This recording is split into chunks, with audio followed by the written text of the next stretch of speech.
मला तुम्ही एक गोष्ट सरकारने सांगावी की ह्या बिलाच्या माध्यमातून तुम्ही काय साध्य करणार आहे.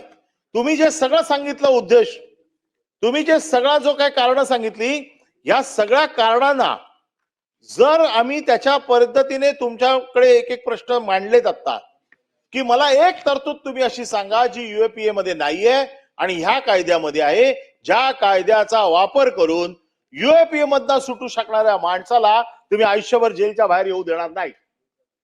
एक तरतूद सांगा कुठली. तुमच्याकडे तरतूद नाहीये, तुमच्याकडे कुठलं स्पेसिफिक कारण नाहीये. तुम्ही ही जी भाषा वापरली आहे ही ठोकळ भाषा आहे. ही आपण गेले कित्येक वर्ष या सभागृहात वाचतोय.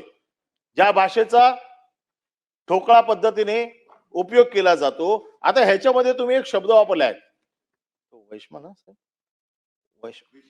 विश्व विश्व.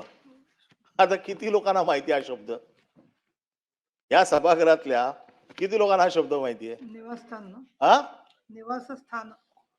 हो, आपल्याला माहिती आहे, आपण तर विद्वान आहात. हे विद्वानांचं सभागृह आहे. पण एक विचारलं म्हणून आपलं उत्तर दिलं. मग साधा शब्द वापरा ना. तुमचं घर जप्त करू, तुमचा वाडा जप्त करू, तुमचं निवासस्थान जप्त करू. अरे असे असे शब्द टाकायचे की पकडलेल्या माणसाला असं वाटेल की काय झालंय, काय काय जप्त करणार आहेत. ही भाषा कुठली आहे. अगदी सोपं सारळ सरळ बिल आणलं असतं.